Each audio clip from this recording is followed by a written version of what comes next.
এখন আমরা 11 নাম্বারটা সমাধান করব। তো এখানে আমাদের প্রমাণ করতে বলছে যে 1, মানে পুরোটুকুর মান হবে 1। আমরা আগের মতোই লেফট হ্যান্ড সাইড ধরে কাজ শুরু করি। বাম পক্ষে কি আছে?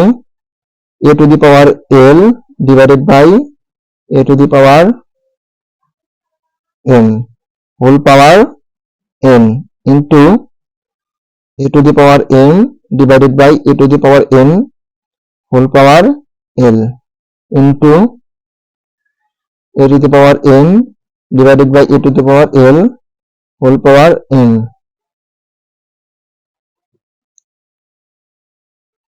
এখন এই অঙ্কগুলো আসলে কয়েকভাবে করা যায়।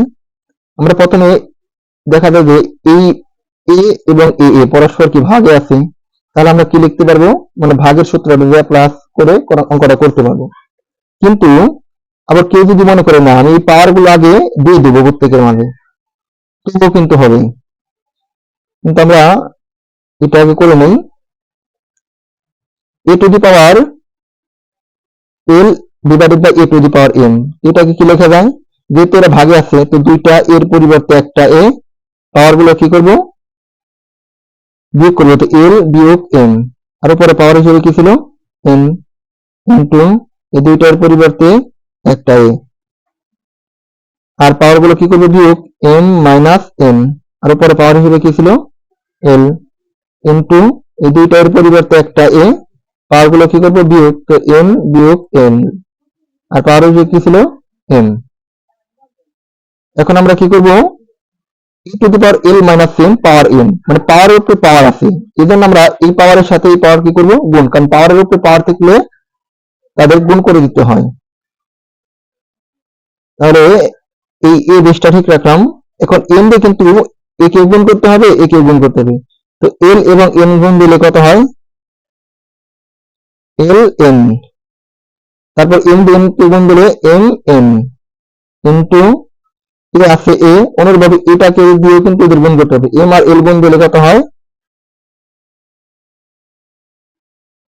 m l মাইনাস n আর l গুণ দিলে l n। আসলে l n বা n l একই কথা, গুণের ক্ষেত্রে আগে পরে এগুলো কোনো বিষয় নয়। a আছে a, এখন n আর m গুণ দিলে কি হয় m n মাইনাস m আর l গুণ দিলে কি হয় m l। এখন এই তিনটা পদই কিন্তু গুণে আছে, আর প্রত্যেকের বেস কিন্তু একই রকম। তো তিনটা বেসের পরিবর্তে আমরা কি লিখতে পারি, একটা বেস, আর উপরে পাওয়ার গুলো কি করবো যোগ।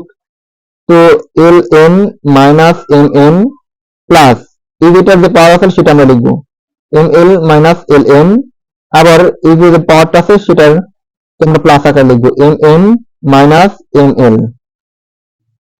এখন দেখি এখানে কোনো কাজ করা যায় না, এখানে আছে এল এন, এখানে এল এন, তারা পরস্পর একই রকম জিনিস, এখানে তারা কি আবার এদের চিহ্ন আলাদা, এর সামনে প্লাস এর সামনে মাইনাস, তাহলে এরা কি কাটা যায়। কারণ আমরা জানি কি এই যে 1 বিয়োগ 1 আমরা এরকম শিখেছি না, 1 বিয়োগ 1 মানে 1 থেকে 1 গেলে 0 হয়। তো এখানে কিন্তু 0 হয়ে গেল। আবার এম এন এম এন কাটা যায়, কারণ এরা একই রকম জিনিস তাদের চিহ্ন আলাদা। আবার এম এল এবং এম এল একই রকম জিনিস তাদের চিহ্ন আলাদা, তাহলে কাটা যায়। তাহলে উপরে আসলে কত রইল 0, এর উপরে পাওয়ার কত 0, আর কোন জিনিসের উপরে পাওয়ার যদি 0 থাকে তার মান কত হয় 1। তো এটাই কিন্তু আমাদের প্রমাণ করতে বলা হয়েছে। এটা কোন সাইড, এটা হচ্ছে রাইট সাইড মানে ডান পক্ষ। সুতরাং left hand side is equal to right hand side. যেহেতু প্রমাণ করতে বলছে আমরা কি লিখবো, প্রুফড। ধন্যবাদ সবাইকে।